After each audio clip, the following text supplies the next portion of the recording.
Welcome, and thanks for checking out another episode of State of My Art Podcast, where I, Mike Liorti, chat with fellow creatives about their projects, journey, and message to give you ideas, inspiration, and a little entertainment. Episode 24, we're really doing it this week. I've admired this dude for a long time now, Chris Popadak, aka Poppy. Poppy is the drummer and tour manager for Hawthorne Heights. He also plays in The Story Changes, and he runs a t-shirt printing company called Little Monster Printing.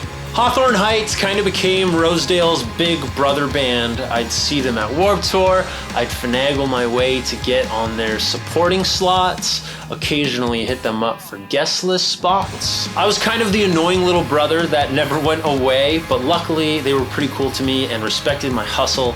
And yeah, I'm pretty stoked about this episode. Chris was on tour in Europe with Hawthorne. They were supporting Silverstein right before the lockdown happened. We get into that, as well as how he joined Hawthorne, how he got into printing merch, and some tour life hacks and stories, including their epic Tijuana show in 2019. All right, my conversation with Chris Popadak happened on January 11th, 2021. Well, thank you, Chris, for being on the show. Welcome to State of My Art Podcast. And I'm in San Diego, California. Where are you this morning? Where I live, Dayton, Ohio. Dayton, Ohio, but it's the afternoon where you are. Yeah, the afternoon, but I would rather be out there enjoying the morning. But yeah, it's the afternoon here. How long have you been in California? Right on. I've been here for 2 months now. I had to spend most of 2020 back in Toronto because of the pandemic and work permit stuff. And then pretty much all of 2019, I was down here as well. Yeah. Nice. Yeah, it's been fun. Nice change. Yeah, I bet. But also kind of the same because I've been floating around, touring, couch crashing.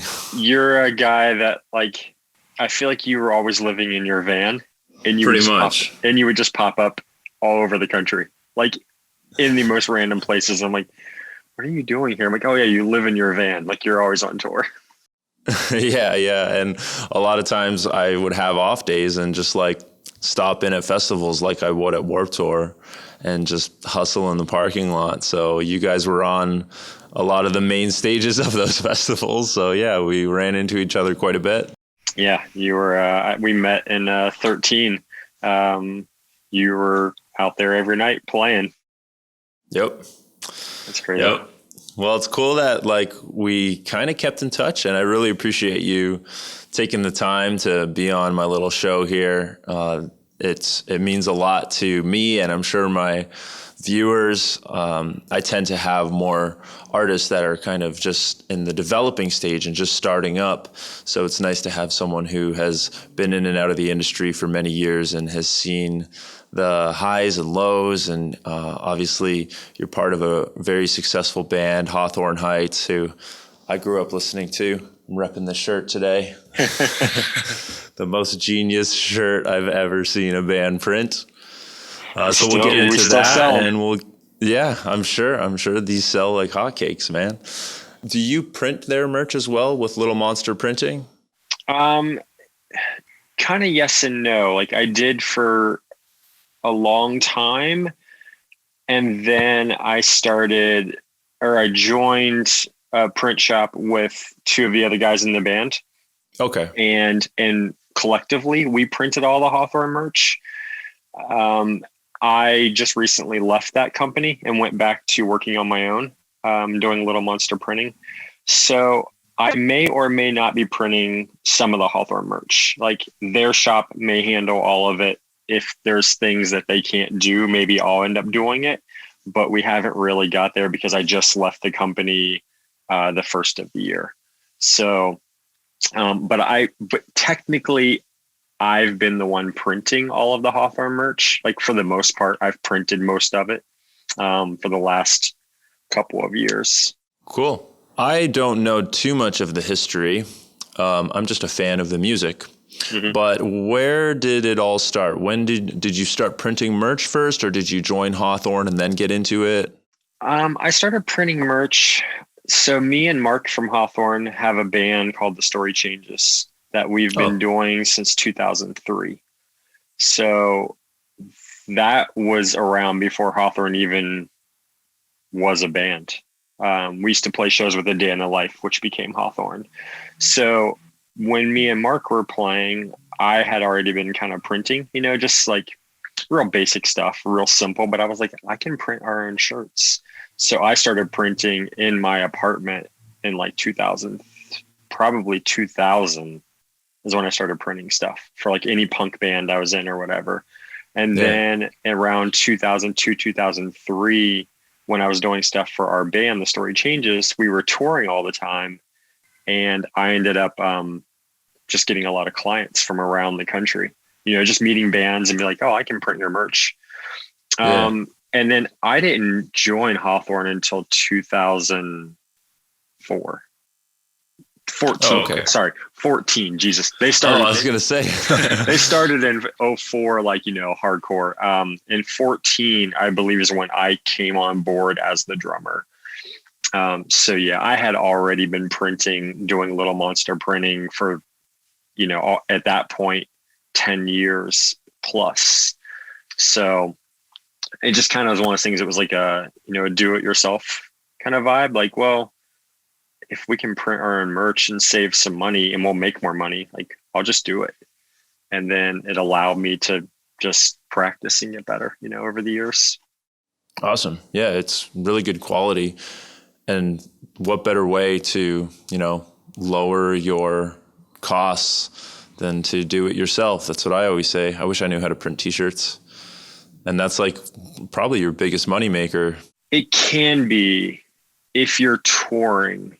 I mean, Mm-hmm. if you're trying to just sell online, I bet a lot of bands like web stores, I bet most bands web stores do okay, but it's at the show because the kids are there. They're going to see you. Like they want to buy a t-shirt from the show. I mean, I go to shows, well, not anymore, but you know what I mean? I still go to shows and I'm still buying merch. I have hundreds and hundreds of t-shirts. I do not need another t-shirt ever in my life. I'll never need one, but I still buy them because I want to support the band and also maybe commemorate like this show, especially if it has tour dates on it.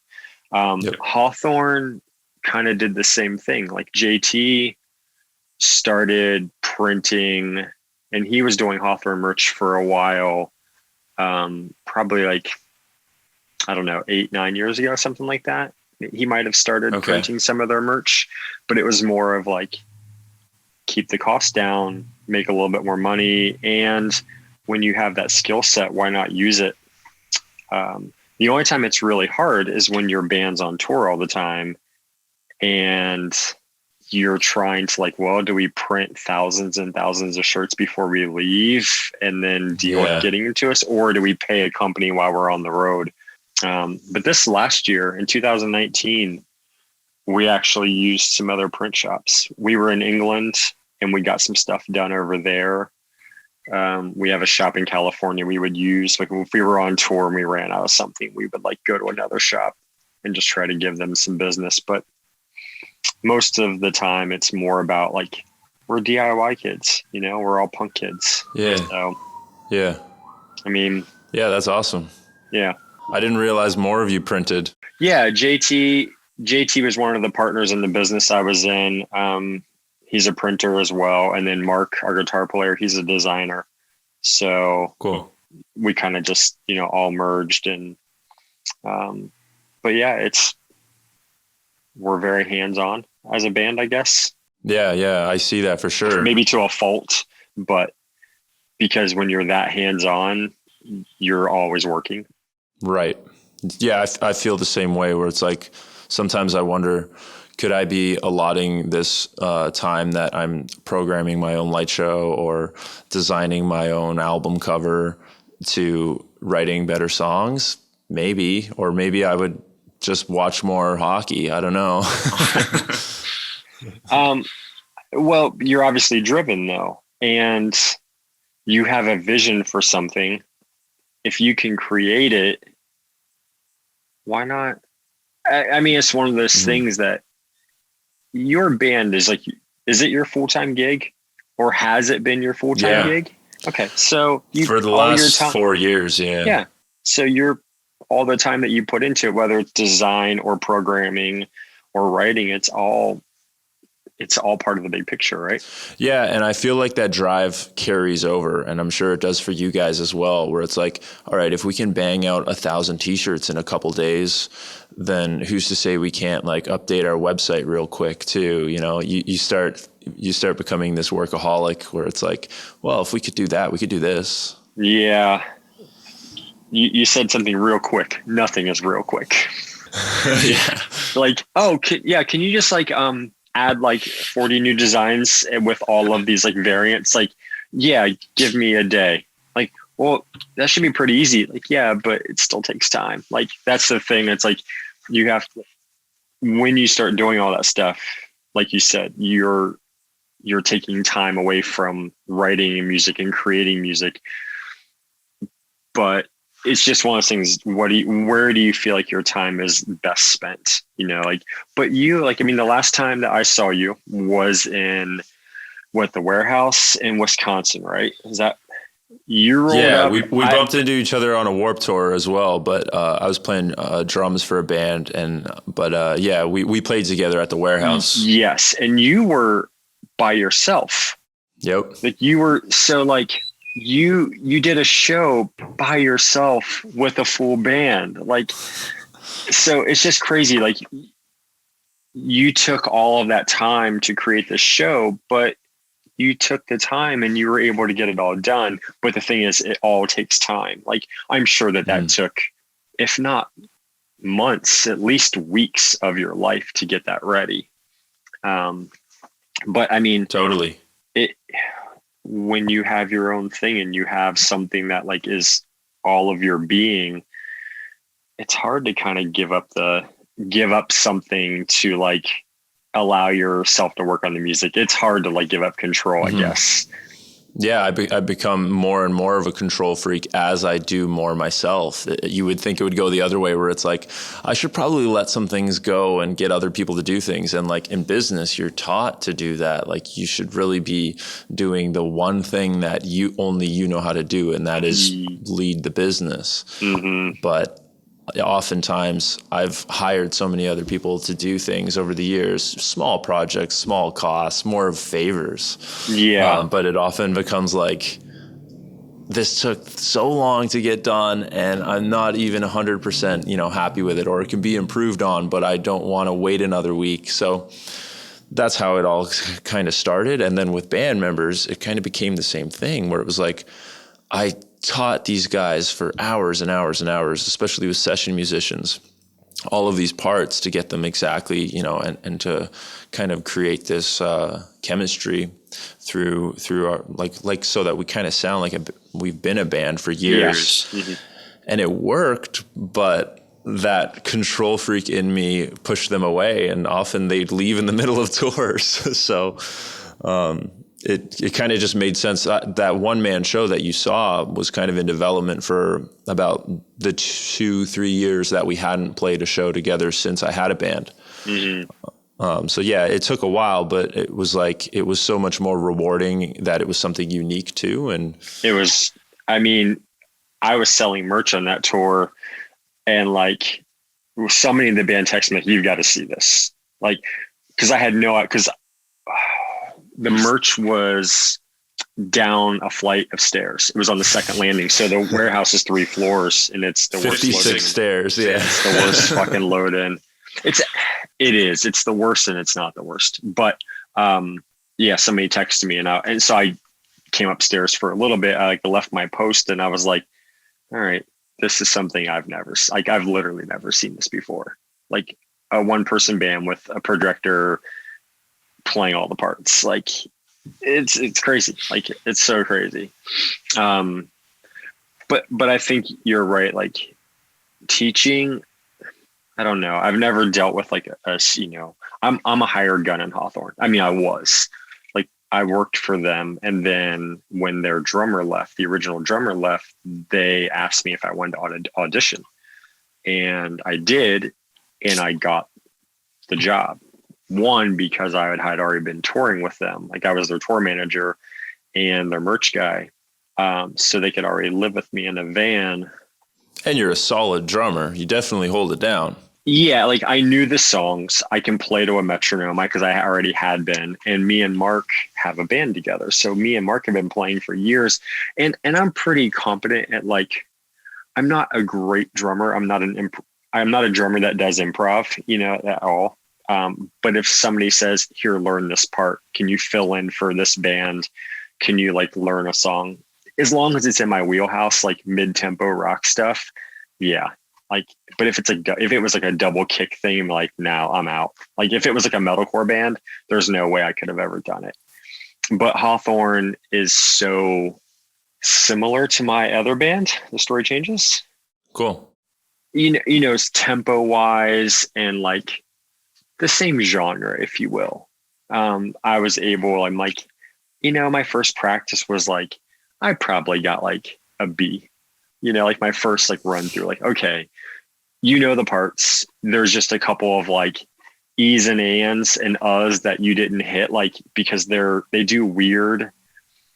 Now it's not weird and it's not even weird, but like, okay, this one's on the one. Now that one's on the and then it never does an and again. It's back on the one. So I had, and when I joined the band at that point, there were already like 4 or 5 records and I had to learn all of these songs. I'm like, they're all the same, but they're all different. So, but like, I think they didn't want to just bring somebody in that was a drummer they didn't know. They wanted to bring in somebody that they knew because, like you said, you want it to feel like you're a band that's been a band for years, and having an actual friendship and chemistry is probably more important than being like there are millions of better drummers than me, but I'm probably a better fit than 900,000 of those drummers because the drummer at the wrong gig. Yeah. Yeah. Just because of my personality. Like, it's like, I don't play like Aaron, the old drummer, but I play close to Aaron. But I was already like a part of their circle, Yeah, that is key. If you can gel in a van for 3 months, then that's almost more important than being able to play hit for hit. Yeah. Yes. You have to be a competent musician, but you have to be able to live in that world. And it's super hard. And now that, I haven't for almost a year now. We got home February 15th of 2020 from Europe. Like we were in Europe when things started getting locked down. So we made it home like probably a week or two before it started getting like pretty like serious, where it's like, okay, this is, because when we left, we're like, we've heard about this thing. And then we're in Europe, we're in like the UK, and it's like, this is kind of growing. And then it was like, we got home and it was like, okay, shut it all down. Like, what if we would have gotten home, I think, at that point, in February. But just in time. If I would have been stuck in Germany, though, for this last year, I don't know if I would have hated it. I think I would have loved it. Same, yeah. Yeah, I love Germany. We were in Cologne. But yeah, I would have been stoked to be in Germany for a year. My son would have hated it. No, I don't speak any German. No. I've been getting my Duolingo on just because when I went to Germany, I just fell in love with that country, and the shows were so good that, it's funny you bring that up. That's like, I would move there in a heartbeat if it made sense. I years on my very first European tour, we ended up going up to the Netherlands, and I met a woman there and started dating her. And so I started taking Dutch lessons because I was like, well, I have no idea like what's going to happen, but I was like, I at least want to be able to talk to this woman that I'm, dating in her tongue. And, and it was super fun, but like, I didn't get to speak it enough because, one, I've only been there once since. I went back to see her like maybe in 19 we were over there, and we were in Amsterdam, and I took a train to see her and her family. And like, but it was just like being back in that. And I was like, I recognize these words. Like, this is insane. But for German, I've just never had a purpose to. Right. But man, yeah, it's the best over there. It really is. Yeah. So how long was that tour right before everything before you came back? The specific tour we left, we were there for a month. Okay. So pretty much all of January. January. Well, we were on tour in the States. We left on January 6th. We did 2.5 or 3 weeks. We had a day off, and then we flew to England, and we had a week off where we just relaxed. We never really like take much time for ourselves, but yeah, we were over there for just about a month. We did, I think 10 shows in the UK. We met up with Silverstein and we were supporting Silverstein, 2 shows in London. And then we went into Europe and mostly did Germany. We did, mostly Germany. I know we went a few other places, but I can't quite remember off the top of my head. But yeah, it was about a month. It's what we usually do when we go over there. We're usually there for at least 3 weeks. Cool. Pretty standard. Mm-hmm. Yeah, I love Silverstein. I know they do real well in Germany. So they sold out all of their shows in Germany. Like That's awesome. And the biggest one was 1,600. And Wow. That was the last day. So like the venue, typical venue, stage at the back, huge open room, and merch was at the opposite end. So basically like stage at one end, merch at the other. And I was selling merch on that tour. So show starts, we're the opener, we're the only other band. It's just us and Silverstein. So like, it's filling in, and I was able to like walk out a side door to get around, to get backstage, to come to the stage, to play. We get done playing and the room is full. And I was like, oh shit. I had to leave the stage and make my way all the way through the crowd to get to the merch. Oh no. And it was like, I don't speak the language. I'm trying to like get through all these people. And I'm like, everybody that's in this crowd is packed in because it was probably, I won't say it was uncomfortably sold out, but it was, I mean, it was over like capacity. everybody was just crammed in. Like, and this room is huge. Like I have a photo of it. I'm like, that is such a big room. And I know because people were all the way back. I had to move the merch table back in this huge room. And I was like, oh, there'll be room. There was not room like in that. It was insane. So they do really well in Europe. We got a lot of like, not blank stares, but like, it was just strange. I'm like, oh, nobody's really here for us. And if there are 200 or 300 people out of 1,600 seems like a small number when they're all sprinkled through, you can hear people singing, but like when they played, oh my God. And I was like, good for them. But also like, it was cool to be a part of that. Like we knew that we were a supporting band. They could have sold those shows out on their own, but it was cool to watch that. And like, even though it's not my band, like hearing people sing their songs to them, like I was like, this is special. Like we're so far from home. That's awesome. I mean, I feel the same way supporting you guys because I'm used to playing to like a quarter of the room, and then when I would play with you guys, it's like, all right, this is what it looks like to play with a band who's been around and made it and paid their dues, and it's inspiring for sure. And I also like, as the drummer who's not original, like I came in as a hired drummer. I was just like okay, I'm going to be their touring drummer. And then I eventually, when we made our first record together, I joined the band officially once the record started happening. But, I look out the same way. I'm like, oh, so this is what main stage at Warped Tour is like when your band's popular. Like, because, I never had that. Like our other band, we would play okay shows, but still, it's a very small DIY band. And, even knowing that these songs aren't mine, it is still incredibly cool. Like, wow, there's a lot of kids singing along. There's a lot of kids here. Like, this is really cool. And, I like both sides. I like the supporting where that all you're trying to do is like win people over. Like, sure. Luckily our band name's big enough in that world. Like when we played in Europe with Our Last Night, we met those guys on Warped Tour and we really hit it off with them. But their fans do not give a crap about us, like, because it's a different world. Silverstein and Hawthorne Heights, if you know one, you know the other.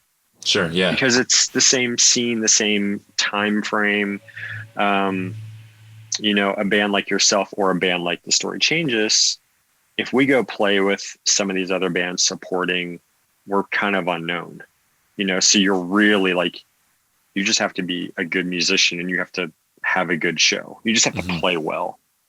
And if you play well, there's going to be a handful of people who respect it. Like, okay, that was good. I'm going to keep an eye out for that. Yeah, you're just considered like a new band. Like you guys just started. Most people in the crowd think you started your band like 3 months ago and you're playing. You've been around for 10 years. Exactly. I mean, and that's the other thing. Like there are so many bands who've been playing for 10 years and they're still relatively unknown, but they're better than, like, there are bands out there that have been doing it for so long who are so much better than like popular bands. Like, and maybe it'll never happen for that great band, but the fact of the matter is they're a band. They just want to go play shows. They don't really care. It's like, okay, we're going to work a job. Yeah. But we're going to go play music. And that's so much more important than making it.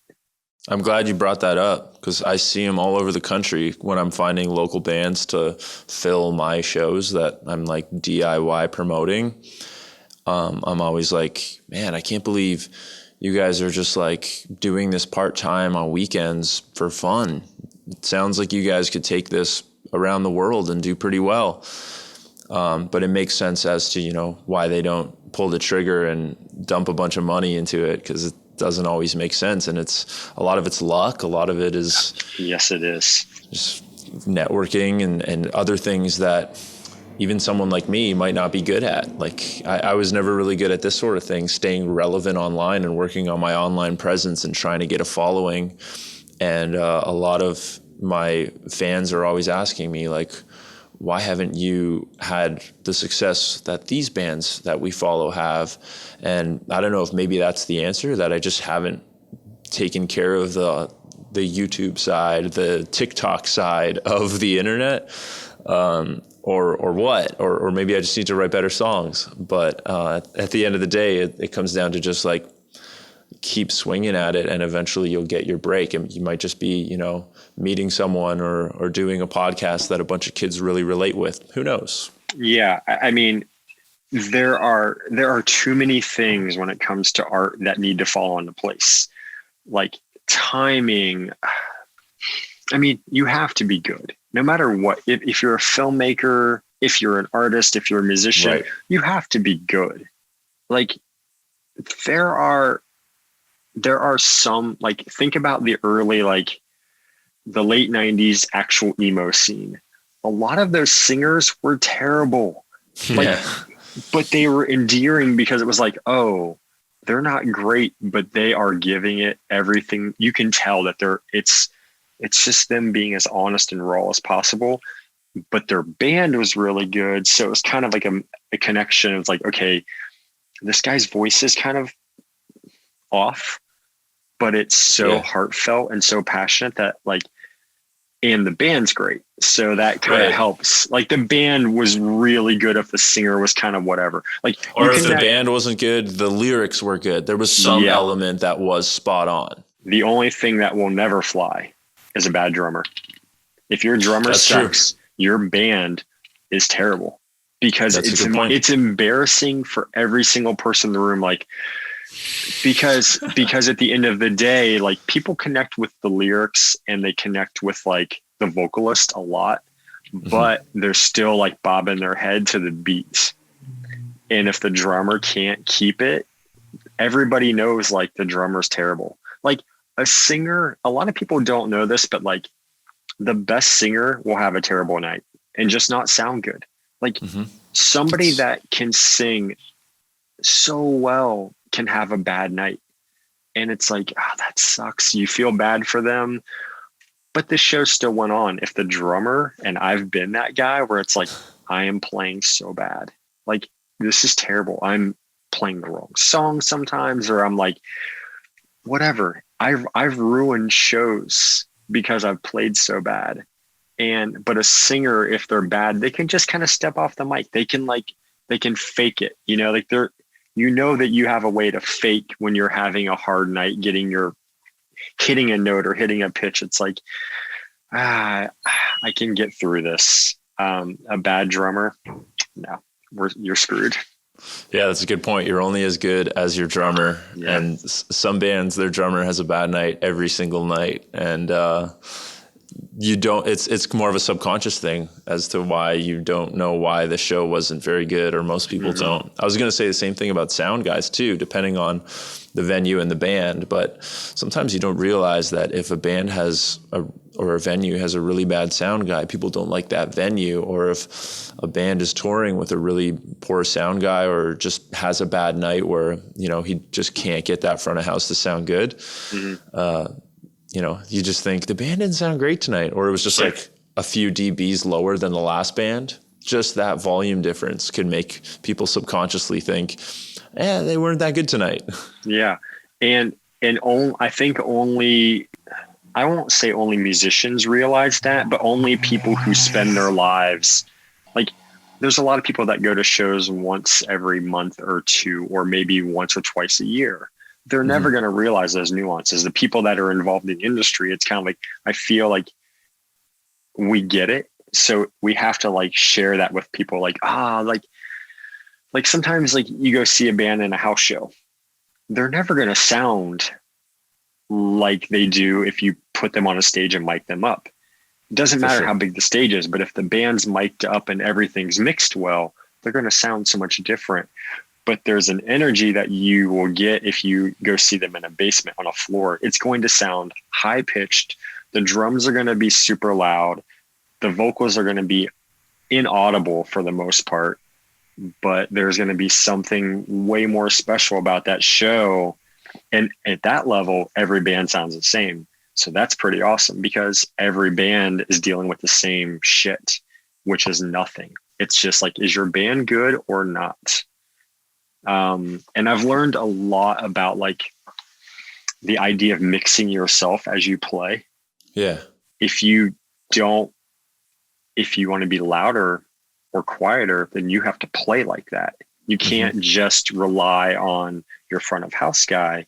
But in the world of like a touring band, you're going to be playing mostly venues that have a sound system. You're going to be mic'd up to some degree, and you are relying on that engineer who works at the venue who doesn't know your band to mix your band. So you're at their mercy. Like, you really are. And the one thing that we've done over the last couple of years, Hawthorne, we've piggybacked on some sound engineers for the headlining band, or the band we were like co-headlining with.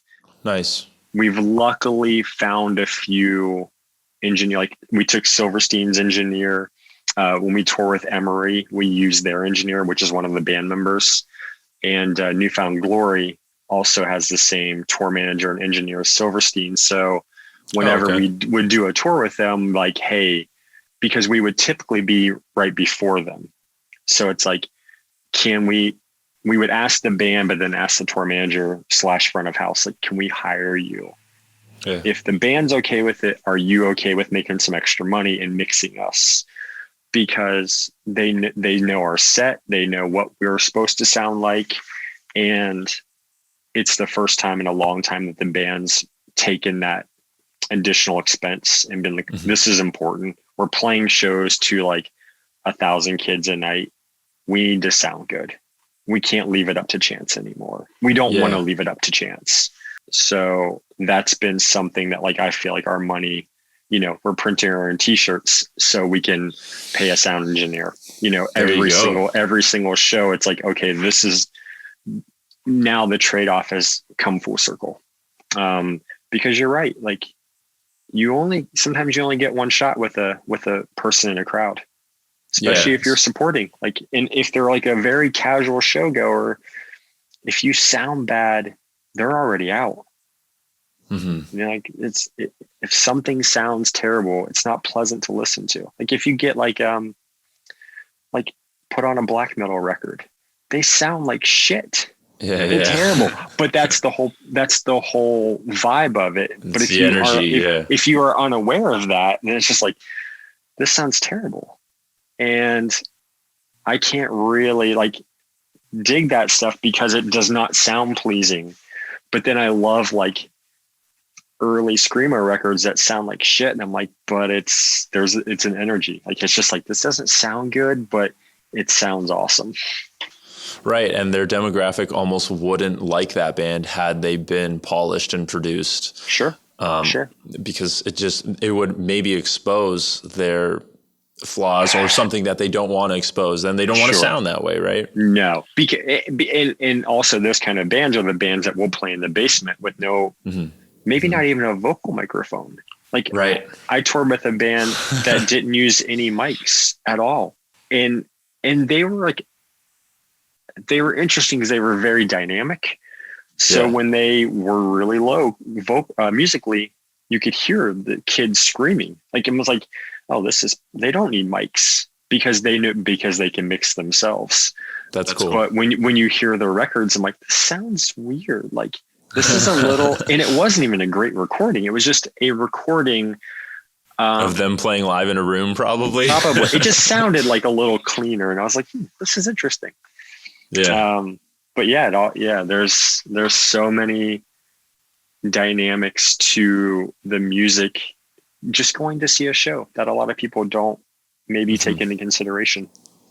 Yeah. I'm glad that we went there because it definitely is something that I haven't really talked about in a while, where some bands, it works for them to play in a basement. And then if you see them in an amphitheater, it's like, this just doesn't make sense anymore.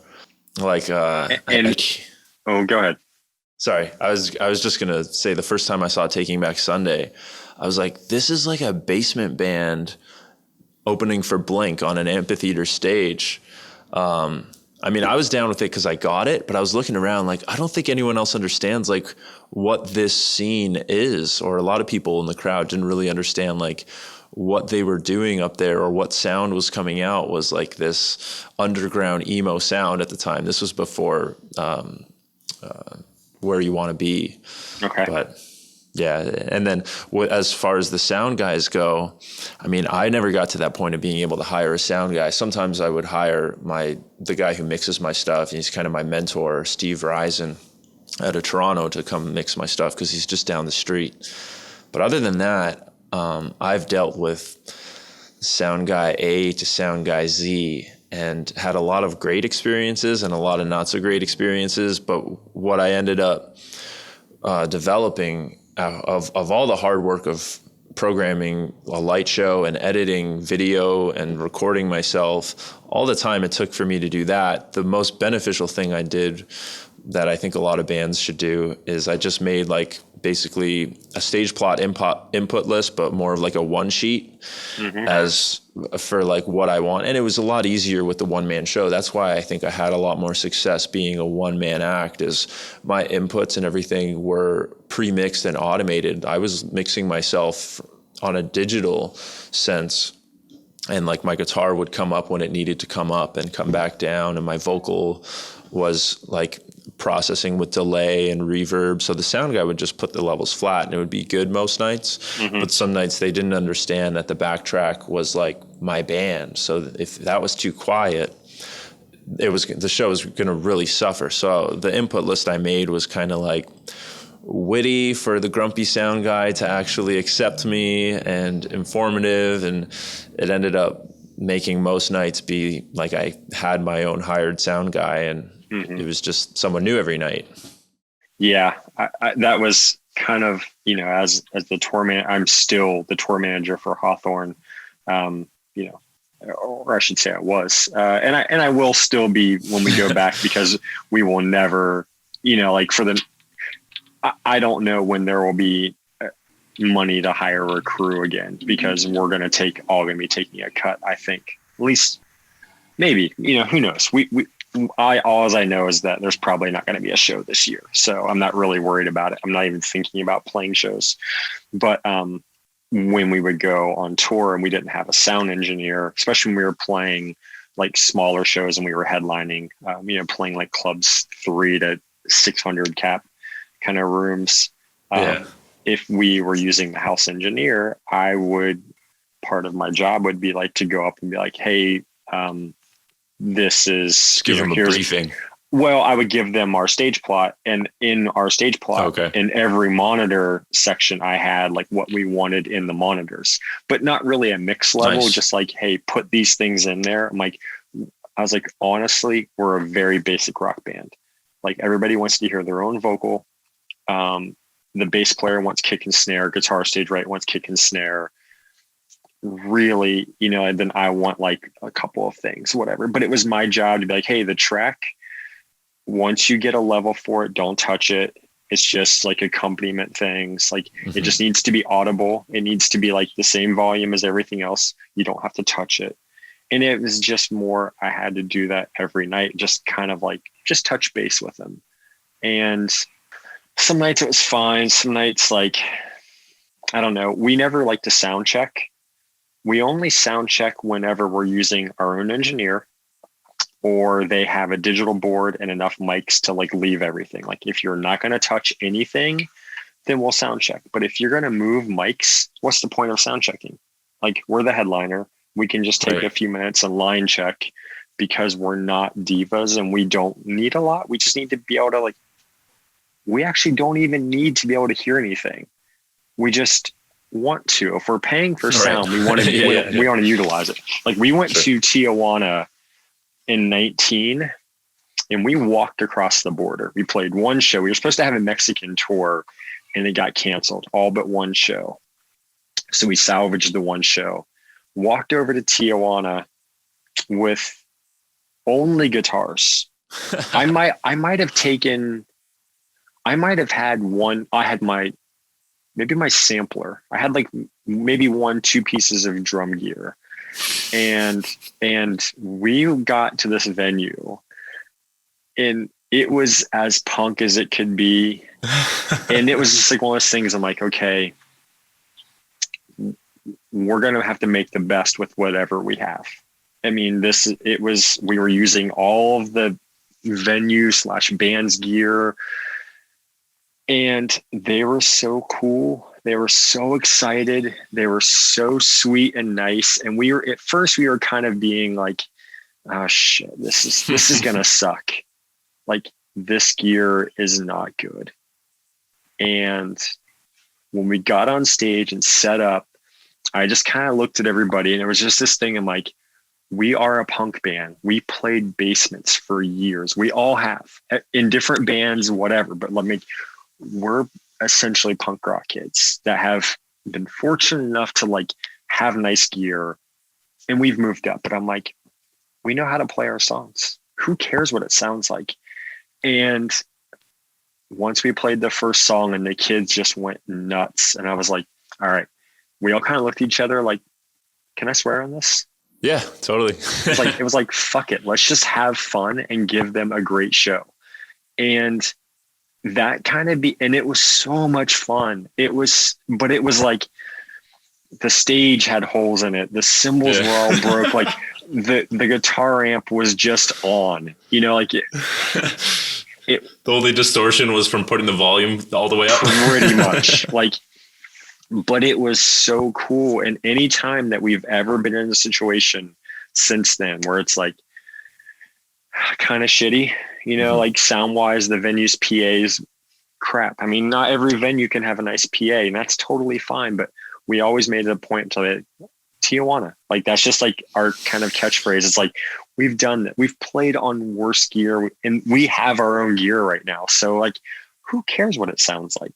The only time it ever really is an issue is when you're on an amphitheater stage. Oh yeah. If the monitors are not dialed in, like when we play amphitheaters, we will sound check. Like we played, we opened for Blink, we opened for Taking Back Sunday, and we spent the time sound checking because we're like, we are on a stage that is 100 feet wide, you know, maybe bigger. I have no idea. They're huge. They're massive. Yeah, you can't even hear the kick and snare if you're not on the other side of the stage. I can't hear the kick and snare, and I'm the drummer. So on those shows, it's very important, and we will sound check. Even if we're using the house engineer, it's like, because on those shows, we were the only opener. So it's kind of like we sound checked, we leave our stuff, we come back and like, hope to God these monitors are the same, because if not, we can't hear anything. And that's when not hearing actually is bad, because you're so far from like the guitar players, they're so far from their amps, and then their amps are so far from me, so I can't even hear anything. Right. Luckily I'm on a click, so I honestly can play with no band at all. Right. I could go on stage and play our set without the band. Right. Well, I love that Tijuana story, man. That's exactly what it's all about. And like, it brings up, like, if you just have a positive mindset going into any shitty situation, you can make the best of it. And it got my wheels churning about my video game idea I want to make. That's like being in a punk band or being in a DIY band. So it's kind of like Guitar Hero, where you have to like hit the colors on stage, but that's just like 2% of it. The rest is like, you got to dial in your tone. You got to load up the warehouse, 56 stairs, which I don't know if I told you, I burst my appendix doing that at the warehouse 2 years before that. I had an appendicitis, and after loading up and down those stairs, my appendix just burst. You'd have to walk across the border to play in Tijuana with just your guitars and make it work, make the crowd get into it. Yep. I don't know who has the time and skills to develop a video game as ambitious as this, but it would be epic. Somebody's out there doing it. Yeah, totally. And we got all the ideas for them just from experience. That's right. Well, Chris, we're almost at an hour. Thank you so much for your time and stories, and you were a great guest, and I really appreciate you taking the time and doing this. I gained a lot of knowledge, and I'm sure a lot of other viewers will as well, and hopefully we can get back to playing some live music soon and see some Hawthorne Heights shows. I'll put a bunch of links to all your other bands in the description, and where people can order some merch from you, and thanks again, dude. This was really fun. You're welcome, Mike. Good luck with the podcast, and good luck with the one-man show or the 5-man show, whatever you have going on. Right on, man. Thanks. I need it. All right. I'll talk to you soon. All right. Later. Bye. Chris Popadak, thank you so much, dude, for that wonderful virtual hangout. That was better than any conversation I've had in any bar, I think, ever. Thanks to Vocalese for supporting musician wellness and this podcast and creating the greatest all-natural products. You can get 15% off your order by using the link in the description. Thank you, Taqueria Zaragoza here in Santa Ana, for providing the greatest street tacos in Southern California. And thank you for checking out my little podcast. If you enjoyed this episode, be sure to subscribe, follow, like, click the notify bell on YouTube, leave a comment if you so please. And I'll see you next week for another episode of State of My Art Podcast.